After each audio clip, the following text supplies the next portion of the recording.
ప్రజలకు మెరుగైన వైద్యం అందించడానికి ప్రభుత్వం కృతనిశ్చయంతో ఉందని మంత్రి కోమటిరెడ్డి వెంకటరెడ్డి తెలిపారు. నల్గొండ మెడికల్ చిల్డ్రన్ హెల్త్ సెంటర్కు ప్రతీక్ ఫౌండేషన్ ఆధ్వర్యంలో 30 లక్షల రూపాయలతో భారీగా వైద్య పరికరాలు అందజేయడం జరిగిందని చెప్పారు. బుధవారం మర్రిగూడ బైపాస్లోని సుశ్రుత గ్రామీణ వైద్యుల సంఘం భవనంలో ఆ సంఘం 18వ వార్షికోత్సవ మహాసభ జరిగింది. ఈ మహాసభకు మంత్రి కోమటిరెడ్డి వెంకటరెడ్డి ముఖ్య అతిథిగా విచ్చేసి మహాసభను ప్రారంభించారు. ఈ సందర్భంగా జరిగిన సమావేశంలో మంత్రి మాట్లాడుతూ ప్రజలకు మెరుగైన వైద్యం అందించడానికి ప్రభుత్వం కృతనిశ్చయంతో ఉందని, ఇందుకు సంబంధించి అన్ని ఆసుపత్రుల్లో అధునాతన సౌకర్యాలతో పాటు డాక్టర్లు, సిబ్బందిని నియామకం చేయడం జరుగుతుందని చెప్పారు. గత ప్రభుత్వంలో నిలిచిపోయిన ప్రభుత్వ మెడికల్ కళాశాల భవనాన్ని సైతం పూర్తి చేయడం జరిగిందని చెప్పారు. అలాగే నల్గొండ మెడికల్ చిల్డ్రన్ హెల్త్ సెంటర్కు ప్రతీక్ ఫౌండేషన్ ఆధ్వర్యంలో 30 లక్షల రూపాయలతో భారీగా వైద్య పరికరాలు అందజేయడం జరిగిందని చెప్పారు. గ్రామీణ ప్రాంతాలలో గ్రామీణ వైద్యుల సేవలు అభినందనీయమని అన్నారు. గ్రామీణ వైద్యులు ఎదుర్కొంటున్న సమస్యలను ముఖ్యమంత్రి రేవంత్ రెడ్డి దృష్టికి తీసుకువెళ్లి పరిష్కరించేందుకు కృషి చేస్తానని హామీ ఇచ్చారు.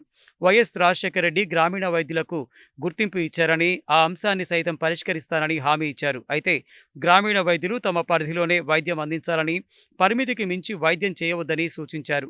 ఈ కార్యక్రమంలో జిల్లా వైద్య ఆరోగ్య శాఖ అధికారి పుట్ల శ్రీనివాస్, మున్సిపల్ చైర్మన్ బూరి శ్రీనివాసరెడ్డి, సుశ్రుత గ్రామీణ వైద్యుల సంఘం రాష్ట్ర గౌరవ అధ్యక్షుడు పొనుగోటి హనుమంతరావు, రాష్ట్ర అధ్యక్షుడు నేతి రాజేశ్వరరావు, జిల్లా అధ్యక్షుడు బొల్లేపల్లి శ్రీనివాసరావు, దాసోజు సత్యనారాయణ, జిల్లా ప్రధాన కార్యదర్శి గోగిరెడ్డి నరసింహారెడ్డి, కోశాధికారి చొల్లేటి బ్రహ్మచారి, ప్రచార కార్యదర్శి మహమ్మద్ నజీరుద్దీన్, ఉపాధ్యక్షుడు పాలకూరి వెంకటేశ్వర్ల గౌడ్, జిల్లా కన్వీనర్ గుణగంటి రాజశేఖరరావు, గౌరవ సలహాదారుడు వనం యాదగిరి, మారోజు మదనాచారి, కృష్ణారెడ్డి, పెనుగొండ అనిత, మణికుమారి, నాగిళ్ల అంజయ్య, ప్రభుదాస్, లక్ష్మణాచారి, ప్రశాంత్, శివరాం, గాంధీ, నాగరాజు, ప్రవీణ్ తదితరులు పాల్గొన్నారు.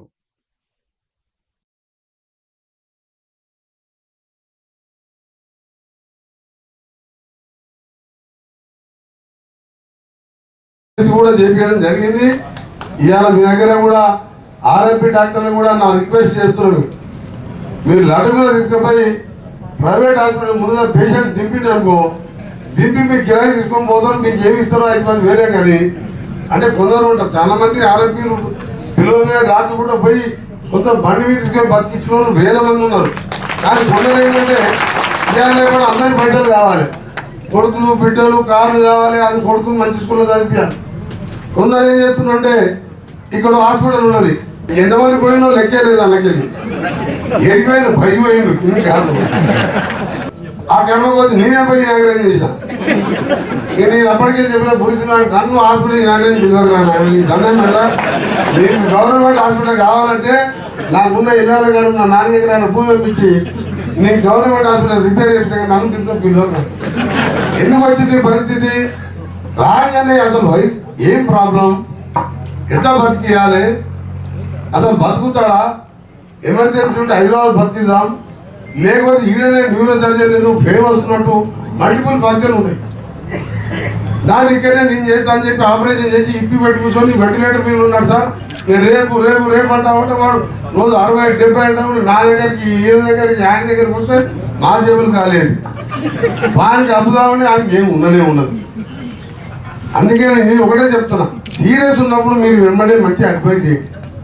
ప్రాథమిక వైద్యం అయితే మీ చేతుల్లో ఉంటుంది, మీరు అక్కడ బతికియండి, 4 గోళీలు తెప్పియండి. మీరు ప్రత్యేకమైన ధన్యవాదాలు తెలుస్తున్నా. డిఎంహెచ్ఓ గారికి మరీ ధన్యవాదాలు తెలుస్తున్నాయి. ఇలా ఆల్రెడీ అయినా కూడా వారు వచ్చినందుకు వారికి కూడా ప్రత్యేకమైన కృతజ్ఞతలు తెలుస్తున్నా. డెమో గారికి కూడా ఈ ప్రత్యేకమైన కృతజ్ఞతలు తెలుస్తున్నా. వివిధ మండలాలు, యాదాద్రి భువనగిరి జిల్లా అధ్యక్షులు, సెక్రటరీలు, వివిధ జిల్లాల 33 జిల్లాల అధ్యక్షుల, సెక్రటరీలు కూడా ఈ వేదిక తరపున కృతజ్ఞతలు తెలియజేస్తున్నాం. టీఎంసీపీ వాళ్ళ దాడుల గురించి మంత్రివర్గాన్ని వివరించడం జరిగింది.